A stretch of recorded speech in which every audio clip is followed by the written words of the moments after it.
All right. Hi, everyone. Welcome. Just going to wait a minute or two to let everyone log in before we get started. In the meantime, if you want to type in the chat sidebar where you're tuning in from, it's always neat to see where people are based for our events.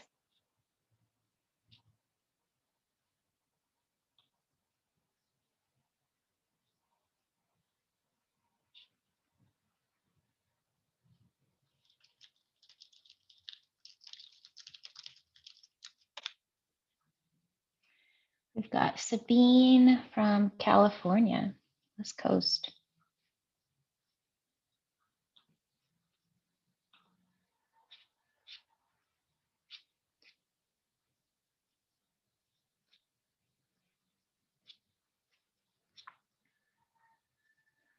Got Brenda from Kansas.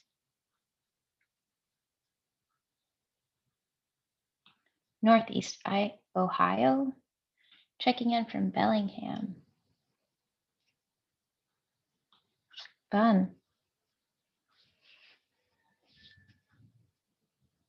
All right, we're going to wait one more minute before we begin.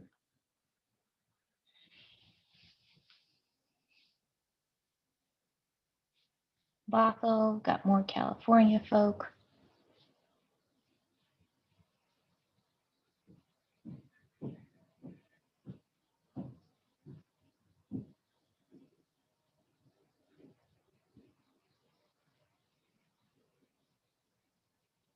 Got Seattle.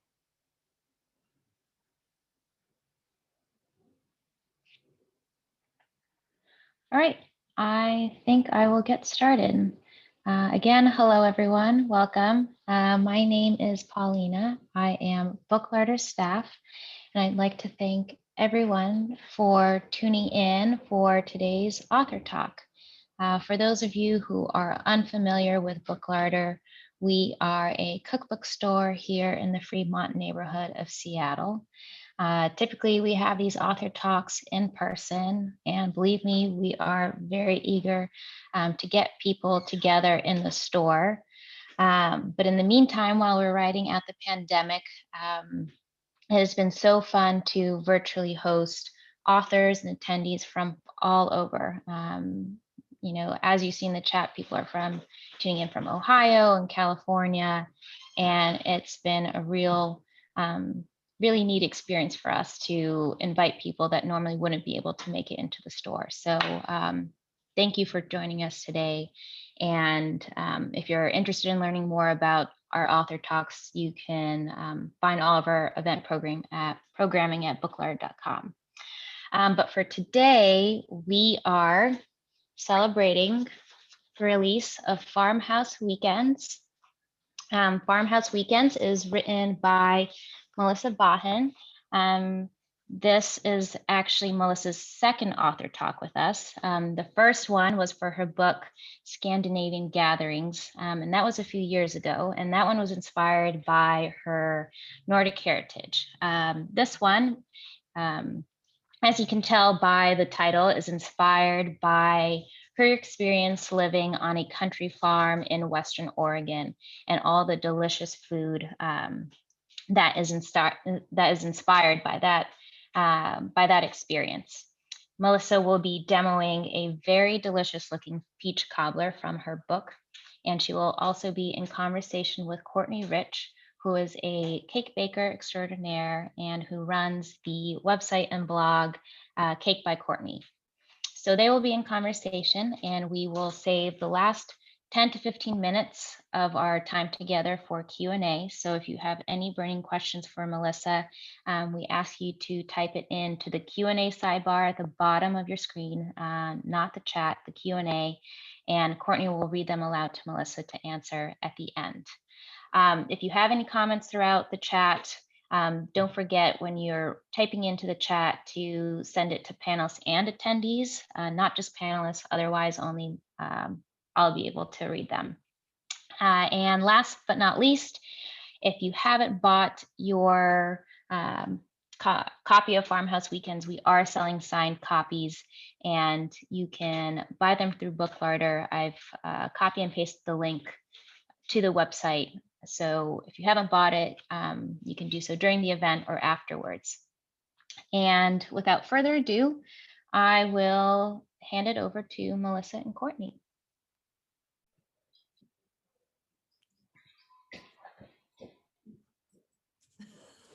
Hi. Hi. This is so fun, Melissa. Congratulations on your second book. It's beautiful. It's gorgeous. I mean, and it's just delicious. Thank you. Thank you. I'm really excited for it to finally be here. It's been a long time in the making. Yeah, you said you had started last year during the pandemic and just, had that time to be able to be in the kitchen and spend a lot of time doing all the photography and everything. And so we're going to we could talk all about the process. We want to talk about the inspiration for the book, but I don't know about everyone else. I'm hungry. I'm ready for dinner. I want to see what you're cooking. All right. And I know that peach crisp is one of your favorites, right? Absolutely. I was thrilled that this is what you're making. It is a recipe that I, grew up with. My mom's recipe, and just one that's very nostalgic. I've made a cake based off of peach crisp and all those yummy flavors. So I'm going to let you share with us. I'll go off screen for a minute so that you can just take it away, and then I'll hop back on when you're done, and we can do a little Q&A between the two of us, and then we'll grab questions from all of our friends watching. All right. Okay. So I usually like to make this. I call it a cobbler, but really it's a crisp, but labels don't matter here. I like to make this in the summer with fresh fruit, but it's equally delicious made with frozen fruit any time of year. If you use frozen fruit, you don't even have to thaw it first. You just have to add extra minutes to the baking time. So we'll talk about that at the end.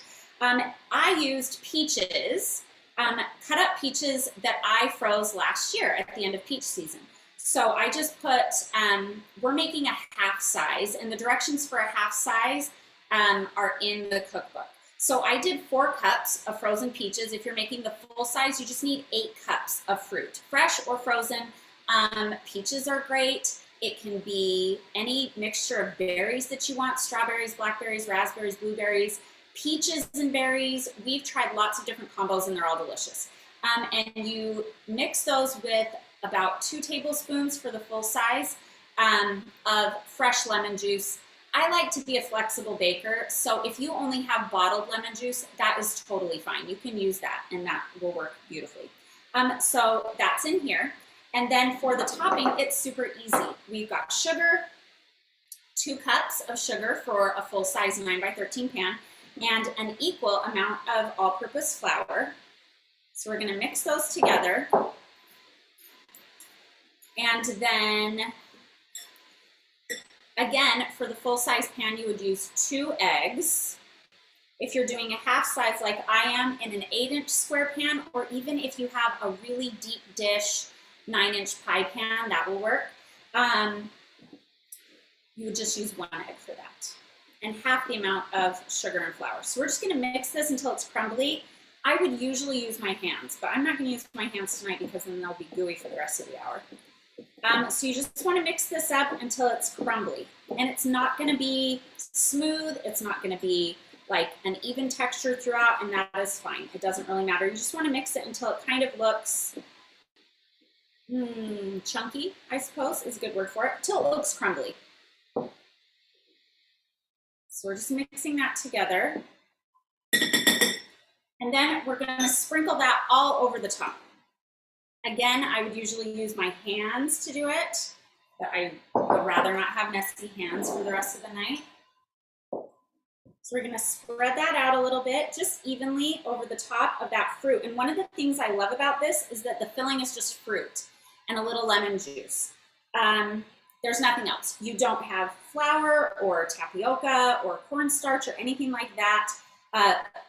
So you don't have to worry about the filling reaching any kind of specific temperature or gelling point or anything like that. Like if you've ever made a fruit pie and the filling just never quite thickens up, you're not going to have that problem here because it's just fruit. Okay, so we spread that out. And then the last thing we're going to do is drizzle melted butter all over the top. So it's kind of like if you've ever made a dump cake where you put fruit or pie filling in a cake pan, and then you pour a cake mix over it and just drizzle butter on top. It's kind of that same idea, but made from scratch. So we're just gonna pour that butter all over the top. And for the full-size pan, you would use a stick and a half of butter, which is 12 tablespoons. If you're doing a half size like I'm doing, you would just do 6 tablespoons. Okay. And that is it. Those are all the ingredients. And then it's gonna go in a 375-degree oven for 40 to 45 minutes. And that's one of the reasons that I made a half size and that I thawed my peaches first so that hopefully it will cook in time so that you guys can see it all finished. We're just gonna cook it until the top is very golden and crispy looking. If you tap it with like a spoon or a fork, it should be, the butter and the sugar should have made kind of a really nice crust. So I'm gonna hurry and pop that in the oven.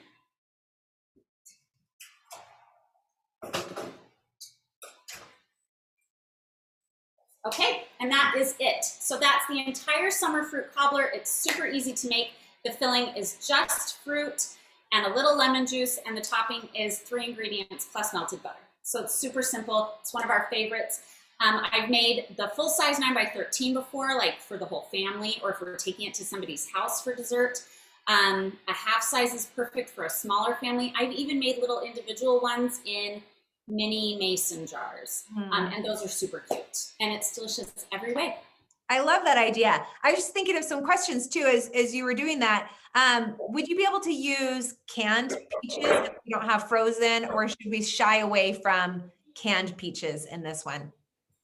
I think they would be fine. A lot of times the problem that you get with canned peaches is that they are not as, they don't have the same flavor as fresh peaches. And even with frozen peaches, like just from the freezer section of the grocery store, like if you get the less expensive, maybe store brand peaches, they're also not as flavorful. But you could always try it. Yeah. I always encourage people to try things. And I mean, it's peaches and like sugar and butter, so I don't think it could be a bad result, even if it's not exactly what you wanted. Amen. Sugar and butter added to anything. I mean, sign me up. But it sounds like maybe at the end of this peach season, we need to do what you did, either can fresh peaches or cut up a bunch of fresh peaches and freeze them so we can have peach crisp all year long. Yes. I'm a big proponent of having frozen fruit in your freezer all the time so that you can do things like this or muffins or pies all year long. Yeah. Could we substitute the peaches for any other kind of fruit? Oh yeah, for sure. So actually in the book, it lists a bunch of other fruits that you can do. Any kind of berry works. We do mixed berry a lot with raspberries, blueberries, blackberries. You can do strawberries. You could do a mixture of peaches and berries if you wanted to. I know like raspberry and peach go really well together. Blueberry and peach go really well together. You just need 8 cups of fruit for that full-size pan. Yeah. Oh, well, it sounds delicious. I can't wait to see it at the end. I love the beautiful brown kind of caramelized topping on a peach crisp. So we'll pull that out of the oven in a little while. Yeah. Okay. Let's talk about the book while we're letting that cook, and we'll do a Q&A, and then we'll get to, I mean, this time is going to fly by so quickly. I think about farmhouse living, and it feels very like kind of magical and romantic a little bit, and just something that I think many of us daydream about when we look at this lifestyle on the countryside. And, it seems fun and exciting and different and a little bit slower than our normal life. I'm curious when this love of the farm life began for you, because you didn't grow up on a farm. This wasn't something you were doing and used to. So how did this connection and the love for the farm life begin? Well, when I think back to my childhood, I definitely remember reading those books like Farmer Boy and the Little House on the Prairie series, where it talks about growing up on a farm. It talks about, all the chores that probably aren't fun in real life, but sound really fun, like milking the cows and collecting the eggs, and just having room, having, fruit trees, having a big garden, all of that stuff. And of course, all of the food sounds delicious, Johnny cakes and flapjacks and, ice cream in the summer. So that always sounded really fun to me as a kid. And then my husband feels very much the way I do. And so the two of us together just, like there's no one pumping the brakes on the whole farmhouse life. So when we moved into our little starter home in the suburbs about 15 years ago, we decided to plant half of the backyard with fruit trees, and we did the other half in raised vegetable beds. And we got a little tiny chicken coop that you could move around the backyard. And we had a couple of backyard chickens. So we really started back then to do what we could to have that lifestyle wherever we were. Yeah, I love that. And even before that, I remember you saying, was it an apartment? You started growing cherries in Las Vegas? Well, it was a condo in Vegas. We tried to grow tomatoes. I believe our balcony was south facing. So a south facing balcony in Las Vegas is not the ideal place to have a vegetable garden, but we did our best. And my parents had apricot trees in their backyard. So a couple of times we made apricot jam with all the apricots from their backyard, and that was a fun memory. For our wedding favors, we really wanted to make little jars of jam for everybody, but we couldn't grow the berries. We had to buy the berries, and that kind of made it not very cost effective to make homemade jam for everybody if you had to buy all of the berries, you know, at a big markup. So I love that idea, though. Such a thoughtful and personalized gift that way. So, I mean, kudos to you for even trying. That's so fun. How has life changed for you, if at all, since moving to the farmhouse, this beautiful farmhouse, and you know, kind of living the farmhouse life that you had dreamed about as a little girl? Well, something interesting that we've noticed is that our weekdays are pretty much the same as they were before. Our kids are in school, and actually as of today, they are mostly back in school full time, which is really exciting to do as their first day. And my husband works, you know, a 9-to-5 job that has nothing to do with farming. I have, you know, blogging things and recipe development for companies. And so during the week, our life looks pretty much like it did when we lived in the condo or when we lived in the suburbs. But the weekends are when we really have time to enjoy the farm life. And we have time to do little projects that we've been putting off all week, like, you know, plant a vegetable garden or, you know, make something yummy from scratch, like cinnamon rolls or pecan sticky buns or something like that. And we really have time to kind of sit back and relax and enjoy things and, you know, take a deep breath and maybe get together with, you know, family for, you know, a dinner outside or something fun like that. And that is the same no matter where you live. You can do that anywhere you live. So we realized that this farm life is something that kind of revolves around the weekends for us, and that can be true for anybody, even if they live in the city or in the suburbs. Yeah, I love that. I love the idea of the weekend farmhouse living. It feels more accessible. You know, I'm not on a farm, but I love the idea of growing fresh vegetables and fruits and being able to go outside with my kids and pick those things and then go use them in a meal and show them how we can grow it, use it, or go to a farmer's market. I know you do that a lot too, right? On the weekends? Mm-hmm. Yeah. And then using those fresh ingredients, seasonal ingredients, and the things that we're cooking and baking. So with that in mind, this weekend farmhouse living, how did this idea for the book come about? And tell us a little bit about the process of picking recipes and shooting. Give us a little behind the scenes of how you came up with this. Well, first of all, I'm not one of those authors who launches a book and then the next day announces that their second book is, you know, coming in a year. Like I don't have the bandwidth for that. But the idea for Farmhouse Weekends really started, I would say, 5 or 6 months after Scandinavian Gatherings came out. So you have a few months after your book comes out where you're doing events and you're really, you know, marketing a lot and you're really trying to spread the word. And that dies down a few months after your book comes out and you can really kind of take a breath. Yeah. And so when I took that breath a few months after Scandinavian Gatherings come out, I started to think of what I wanted my next project to be. And I really kept coming back to this idea of a farm-to-table cookbook that was very accessible, that was for everybody.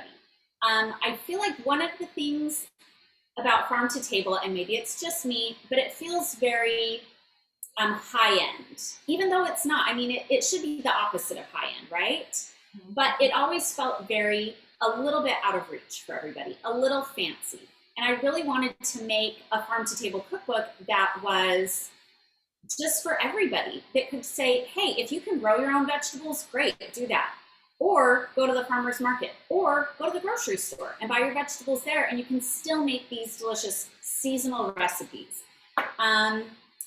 And then it was right before the pandemic started that I actually got my contract with Gibbs Smith, my publisher. And then everything shut down, and it was just me by myself, developing recipes and doing photo shoots. And my family was a big help. My husband and kids helped when they could. And luckily I had a big stash of, dish towels and cute plates, from 11 years of blogging, 12 years of blogging. I had a stash of props that I could use, so that helped, thankfully. But yeah, and now it's here. So it's been a long time in the works. Yeah. It's beautiful. We're all so excited to dig in figuratively and literally. I'm staring at a picture of old-fashioned donuts and I'm like, I have got to make these with my kids like ASAP. They look incredible. Tell us about the recipes and what we can expect in the book. So the recipes are divided up into seasons. So we start with spring. And I really tried, when I was picking recipes from our, my family's recipes, and also trying to fill in holes that I felt were there. I really tried to focus on things that were seasonal, ingredients, fresh produce that's seasonal, and also things that felt seasonal. Like you can really have a citrus salad, any time of year. There are certain types of citrus that you can only get sometimes of year, but to me, it feels like a late winter recipe. You need that bright shot of citrus, that happiness, when the weather outside is bad and it's cold and gloomy. So I tried to take recipes that had seasonal ingredients and also think of ones that really captured the essence, gingerbread cake in winter, things like that. And so they're organized seasonally, and I tried to really focus on using fresh ingredients that were, easy to find, things that we love to eat, things that we love to make, things that we love to share. A lot of the recipes are super easy, but there are some that are a little maybe nicer. Not that they take more time necessarily, but they're things that you would want to serve to company. So if you were having somebody over for brunch, on a Saturday or Sunday, and it's spring, you can make this quiche with shaved asparagus on top, and it's not that hard, but it looks like you put a lot of effort into it, and it's something that you would want to serve to company. I love that. You're going to make us all look good to our friends and our families, and we're able to have some of these big gatherings. And even right now, as we start to have more smaller gatherings, you're making us look good, which we can all say thank you for beforehand. And I love that it's by season, because sometimes we do look at recipes and we are like, well, gosh, it's November. I want to make this apricot cake, and there's no apricots to be found. Right. You're not really thinking about the season, but you're telling us right there. And I love that. Who would you say that this book is for, or what type of cook or baker is this book for? I wanted to make it very accessible. So I am not big on like kitchen gatekeeping or, kitchen shaming. I want people to feel like they can do a recipe, like they can be successful making a recipe. Yeah. So I tried to explain all the steps really well, so that even novice bakers, even people that are just starting out, can understand how to make these dishes. But they're also, delicious. So an experienced baker would want to make them too, because I'm assuming if you're into cooking and baking, it's because you appreciate delicious food. And so whether a recipe is easier or more difficult, if it's delicious, you want to make it. Do you have any favorite recipes in here, or some maybe you would even suggest that we start with? So I have to say, we just had the buttermilk pancakes for breakfast this morning. They are probably our most often made recipe from the book. Looking, which season is that in? I'm going to pull up I a think picture. that's in winter. Okay. I think that's in winter. It's towards the end. Okay, I'm pulling that up so we can see Me too. see a I'm picture. doing I love drooling. You guys, the images in the book are just, there it is. Oh, There. can I just have that whole stack of pancakes, please? Yes, here it is. I Yeah. love it. Pop's It's Perfect Buttermilk Pancakes. 170. Yeah. So this is my father-in-law's recipe. And when I was growing up, pancakes were never my breakfast of choice. Like if we were going out to breakfast, I would never order pancakes. I would always order French toast or waffles or, scrambled eggs or something like that. So I can't say that I was a huge fan of pancakes growing up, but I think my father-in-law's pancakes are like perfection. They are so good. And so many people have tried these. Like we've made them on campouts for other people. We've made them at family reunions, and people say, oh my gosh, these are the best pancakes I've ever had. And they're really easy and they're really delicious. So these are for sure a favorite. I love that. I love that it's a family recipe too. So fun that you've incorporated some of that. It starts to become like family history in some of these. I know, it really does. You know? It really does. I really love that, and the stories that go into it. Okay, what's another one that's maybe one of the most popular or a personal favorite of yours or the kids? So another favorite, and this also has buttermilk. It's kind of funny. I talk to people who are like, I never have buttermilk. And I'm like, how do you not just have it on hand all the time? We have it all the time. Same, all the time. So Which it's one is the this? fluffy, what did I call them? Fluffy farm style biscuits with sausage gravy. Oh my heavens, what page is that on? That is on page 162. Sorry about my phone. That's okay. 162. Page 162. So, oh my gosh. Okay, I'm gonna give you guys a real close up. yeah, it's a really close up. There we go. Oh my goodness. I love biscuits and gravy. And even my kids who don't love the gravy love the biscuits. In fact, we take turns choosing breakfast on Sundays, and it's my youngest kid's turn this coming Sunday. And I just asked him what he wanted, and he said he wanted biscuits. So I call that a win. So I know a lot of purists say that you cannot use your food processor to cut butter in to biscuits or pastry or scones or anything like that. But I love using my food processor. This is back to the I don't believe in kitchen shaming. I find that I get consistent results and that I'm not like frustrated and pulling my hair out when I use my food processor. So I encourage people, if that helps you, if that kitchen tool helps you be successful, then use it. And if you want to make it all from scratch and you want to cut it in with a pastry blender and you get good results that way, by all means, do it that way. I just want people to be successful in making recipes however they get there. Yeah, I love that. And I think that's so important. And it feels a little bit more inviting when an author like yourself can present it that way. Say, you can use fresh peaches or use your frozen peaches or food processor. I absolutely adore that about your book and your style of cooking. One more recipe maybe that you absolutely love? Yeah, I'm going to flip through really quickly and see if something strikes my fancy.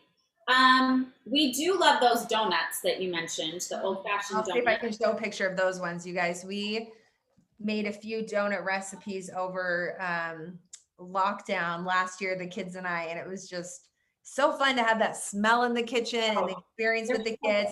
Yeah, look at these, you guys. Look, that's just a cinnamon sugar just donut is just one of my favorites. These look incredible. I love that you included the kids in a lot of what you were doing with the cookbook, but on the weekends and in the being outside in the garden and having them included. I think that's so important and just such a great memory for them. Yeah, they sometimes just want to watch TV instead of, yeah, imagine that. But we do love when, we can all do something fun together, like, pick apples and press apple cider. Or, go to the pumpkin patch and pick out pumpkins. That's always really fun, and we make good memories then. Yeah. All right, I'm going to show you. Okay. There's so, I mean, it's hard to choose. I know this really isn't fair of me to ask you this question. No, it's like asking my favorite child. Okay, I'm just gonna pick one that I think is good and that somebody might overlook. This is on page 90. It's the fresh peaches and cream pie. So here's the deal. Probably 15 years ago, I went to like a pie contest, a ladies' society pie contest. Ooh. And this pie is very unassuming, you know?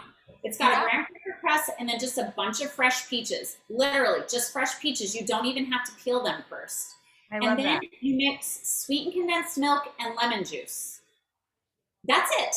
And then you pour it over the top. So it doesn't even sound like it's going to rock your world, but it is so amazing. It is so good. This recipe is from my friend Annie, and she won that pie contest, by the way. So, oh my goodness, it's so good. And you could also do this.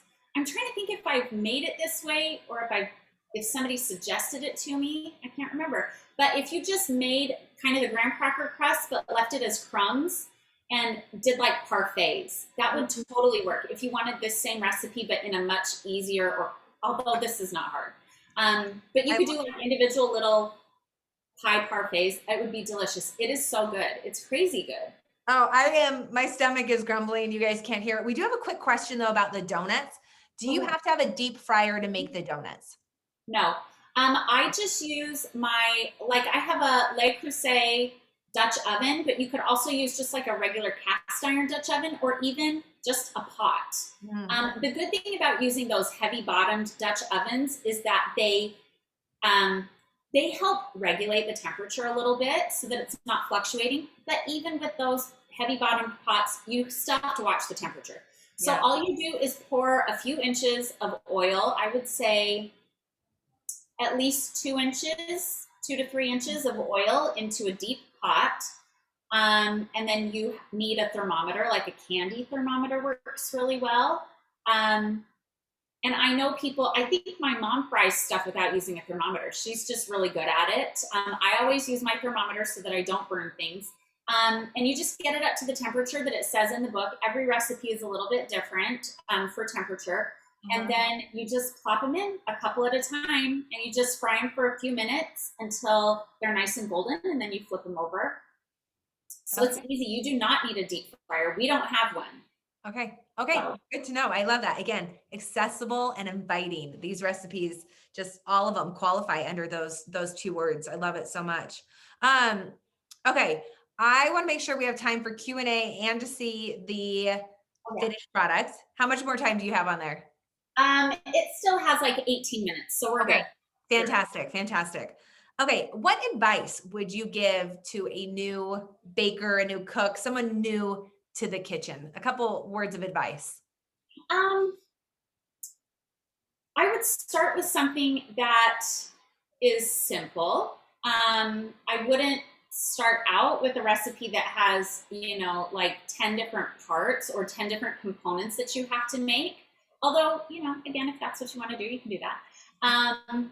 But I would just start with something simple. I would start with something that's kind of foolproof. And I think a lot of the recipes in here, I tried to make them easy, and I tried to make, there are lots of variations. So I tried to build a lot of flexibility into these recipes. I'm a very flexible baker. I go off script a lot. And so I tried to kind of build that into the book so that, if you're making a chocolate cake, but you want to make it into cupcakes, I tried to plan for that. Or if you want to make it in, a different size pan, I tried to, think of those things. Or if you want, if you don't want chocolate frosting, you want vanilla frosting, both of those are in there. So I would start with something that is kind of foolproof. I would not start with a yeast bread. Although once you get the hang of yeast breads, I think they can be foolproof, but even I feel like I'm experienced with baking with yeast, but it gives me a run for my money sometimes.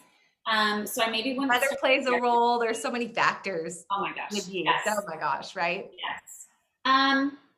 So yeah, I would just start small. I would start simple, and I wouldn't give up.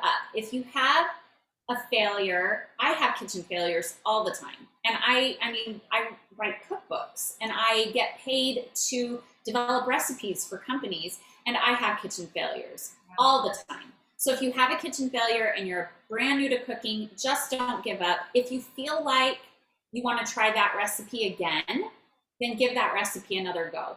If you think, you know what, I'm going to tackle something else, then tackle something else. You know, not every recipe on the internet is going to turn out for every person. So I would just, you know, pick yourself up, try again, and just keep practicing and have fun. Pick things that sound delicious and that aren't too complicated to start with. That would be my advice.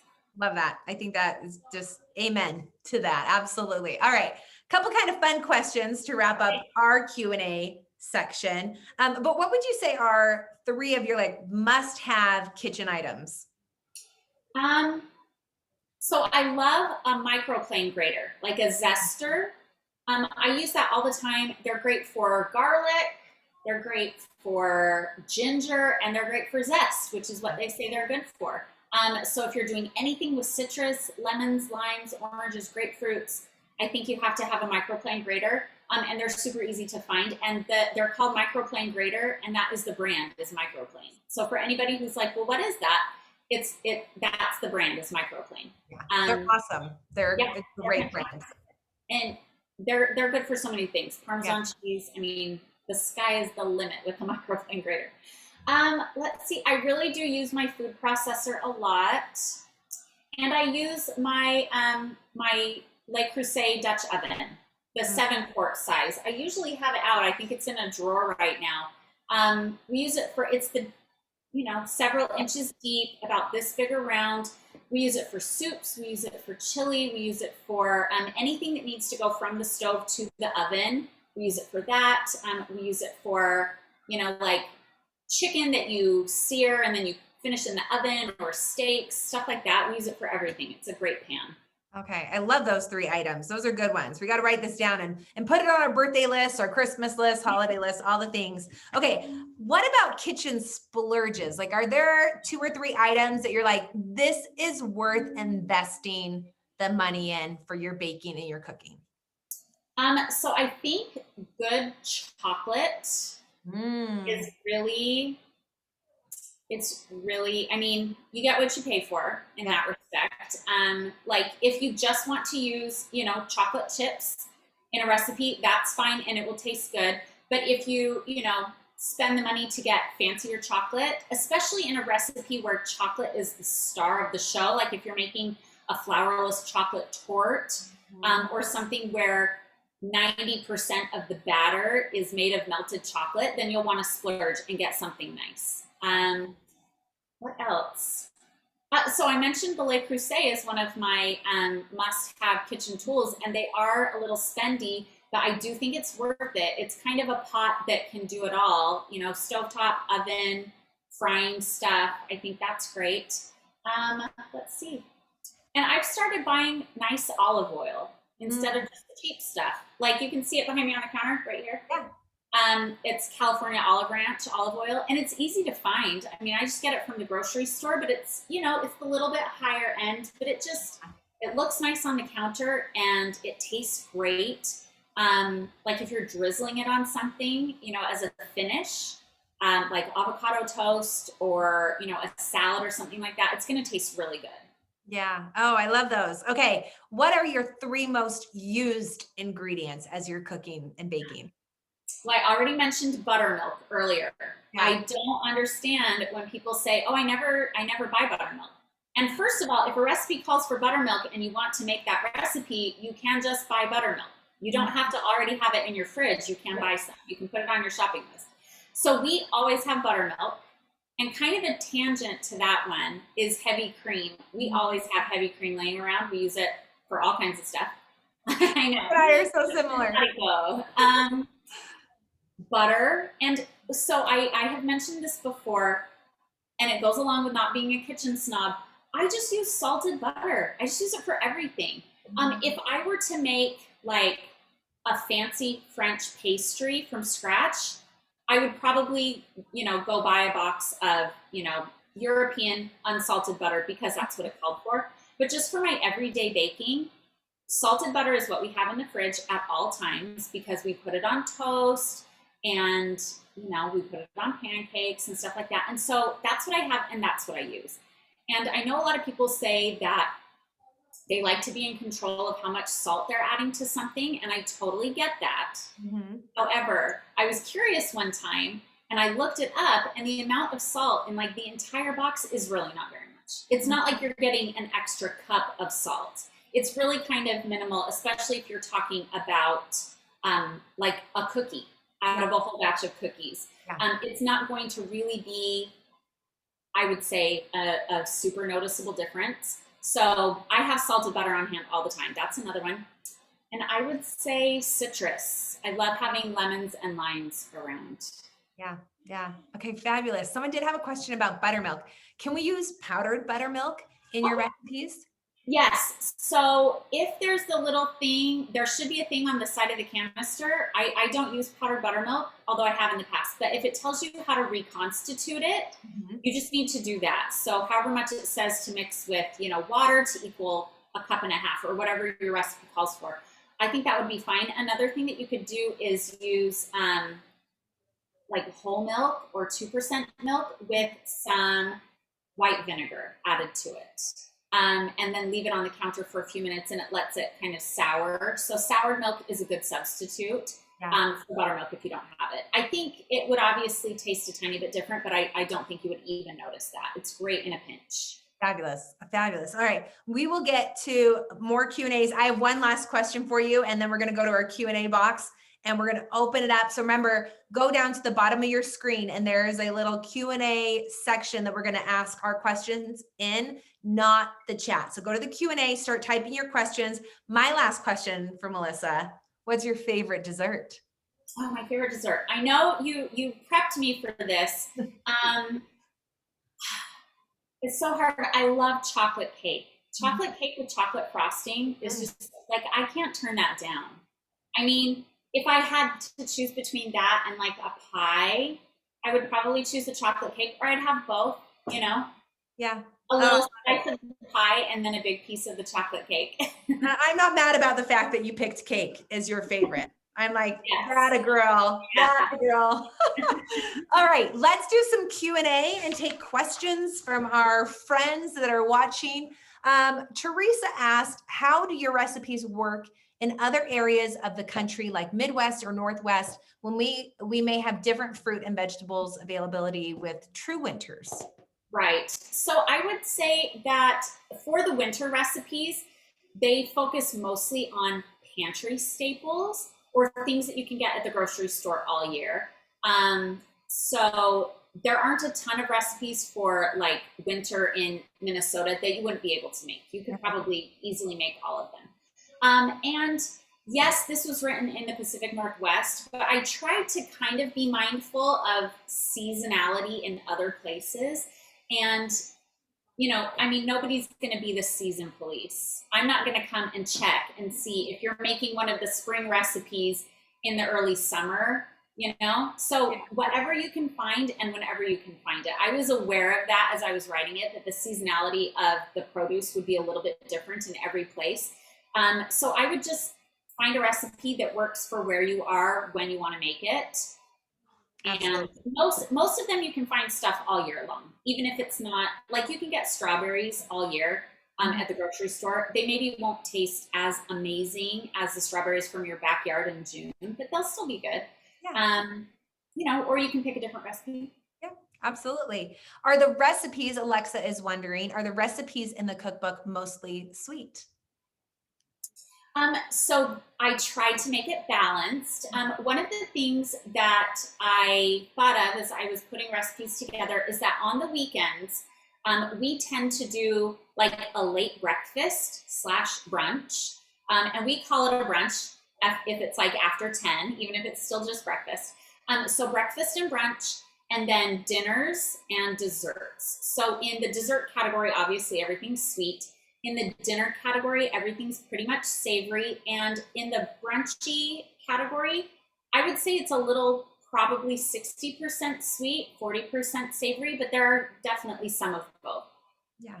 Awesome. So it's not all sweets. yeah. There's savory stuff too. You've got a good balance in there. As you guys are reading through the book, you're going to be able to plan meals and entertain people with this, because there is such a variety of recipes and types of things that you can make from the book.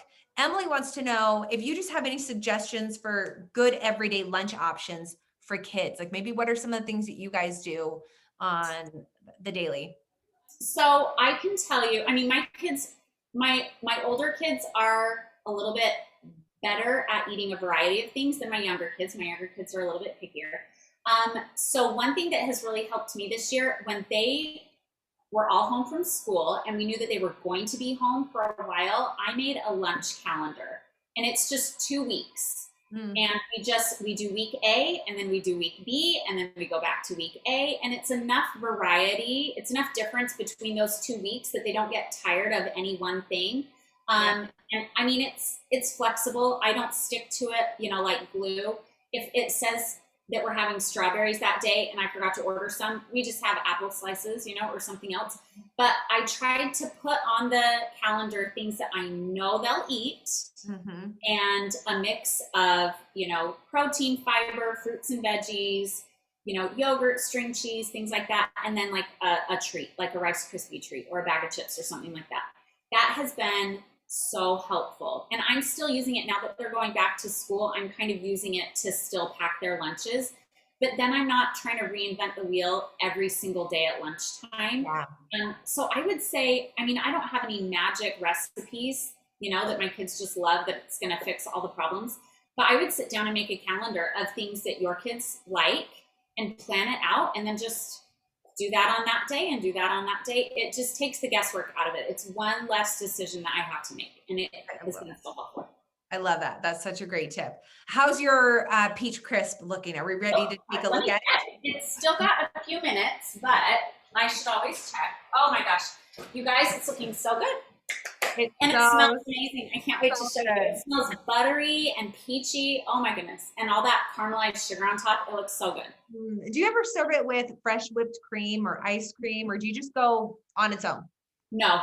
I mean, I always put you could eat it on its own, but I would say ice cream most of the time. But like in high school, our cafeteria served peach cobbler, different than this one, but and they just served it with whipped cream. And in my mind, that was like the most delicious lunch. I mean, who wouldn't in high school want fancy cobbler with whipped cream every single day? So either of those or both would be delicious. Yeah. Oh, that's delicious. Okay. I think we've gotten through some of our questions. Okay.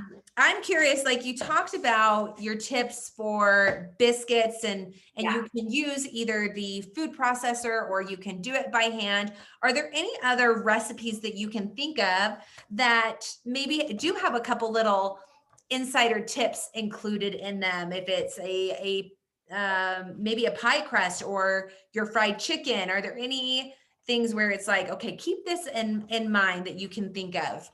I always love kind of those insider tips, and I know you have a lot of those written in here. Yeah, I tried to make sure I included notes. So like, for example, on those yummy old-fashioned sugar donuts, there's a variation, but really it's just kind of a tip at the end that says, these make great filled donuts too. You can make them jelly donuts. You can fill them with Nutella. You can fill them with lemon curd. You just don't cut the holes out of the middle. And then that's perfect. So I tried to make sure there are little tips like that as you go. And then a couple of the recipes, I'm trying to think of where it first pops up. Maybe here. Okay, it's in the chili recipe. Classic beef and bean chili on page 122. Okay. At the end, I talk about you can use canned chilies. And that's what I do if I don't have fresh chilies. But you can also use fresh chilies if you have them. And at the end of the summer, we take all of our peppers in our garden and we roast them and we freeze them. And I have those instructions in here. And then it's super easy. All you do is you roast them in the oven. You rub them with a little olive oil and some, kosher salt and pepper. You roast them in the oven for a few minutes and then put them in like a clean brown grocery bag and roll the top down to let them sweat. That'll loosen the skin. And then I don't even skin them first. I just pop them in the freezer in a big, like, gallon size freezer bag. And then I just take one out as I need it. And you let it thaw and the skin comes right off and you just chop it up. So, Oh, I love that tip. I mean, there are look lots at of tips like that. yeah, I mean, there's a whole extra page with tips on the chili, which I really appreciate because I mean, there's one thing to have instructions, but to have the notes and the variations as a reader, I so appreciate you taking the extra time to add those in so that I have some options and, you know, I don't feel completely lost if I'm a new baker and cook and new to the kitchen, but we've got some of these added notes to them. You guys, I'm literally, my mouth is watering. My mouth is watering too because I can smell this peach cobbler. So I'm going to grab it really fast. I think it's done.